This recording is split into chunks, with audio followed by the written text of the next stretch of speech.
Hello. In this unit, we're going to talk about the very fun subject of how and when to fire a realtor. You're saying to yourself, dude, I want to get as many realtors as I can. Why would I want to fire one?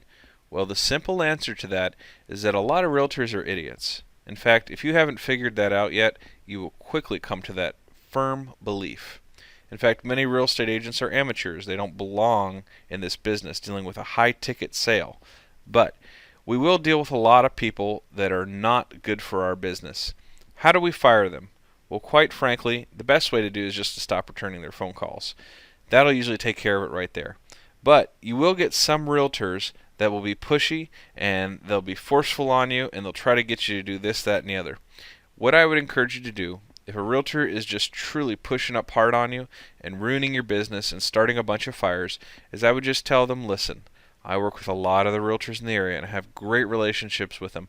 I would hate to put myself into a position where, my reputation may be affected by the fact that I'm not doing a good job for you. So what I'll do is let's finish out this deal and then we'll just simply move on our different ways and we'll make our money and we can have a good relationship maybe again in the future. That's the best way to put it. That's the way I try to do it, and I try to leave it. Because many times I found out when I call them an incompetent fool who didn't deserve to have their salesperson's license, it just doesn't go as well as I wish. In fact, it tends to blow up. And a lot of times I'm poisoned within that brokerage. I did that once or twice, and it really fired back on me. It felt good.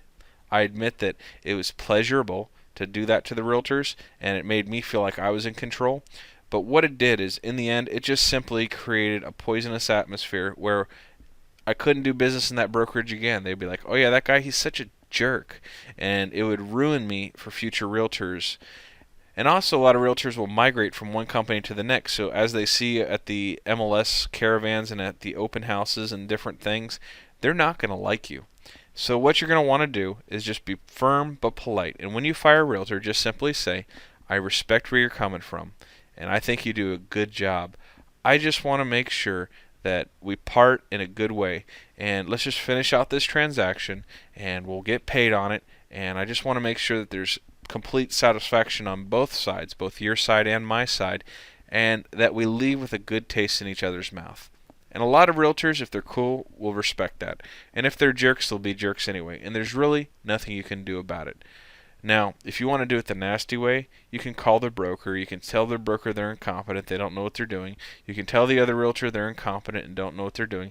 But you need to realize, realtors who've been in the business for any amount of time, they'll get to know each other, and they'll talk with each other, and it'll generate some negative feedback for you over the long term. So what you're going to want to do, more than anything, is to go ahead and try to leave it on a good civil tone. And yeah, you can try to stick a dagger in the occasional realtor just for the fun of it and leave them bleeding on the floor. But I would encourage you to take the high road. Be a professional and just simply step back and say, listen, for the sake of my business, I just want to leave on a good note with you because you never know when we may run into each other again on a future deal. And I just want to have a good relationship with all the realtors in the area. And if they're a professional person, they will respect your honesty and your forthrightness. And I think most people realize that not everybody gets along with everybody. So if you're just simply focused, professional, and polite, everything else will work itself out. So just stay on top, take the high road, and just try to do the best you can without calling them a moron, an idiot, or a jerk-off. It really works a lot better. Now, the next unit we're going to talk about is how not to get thrown under the bus, how not to have everybody blame you for the transaction falling out.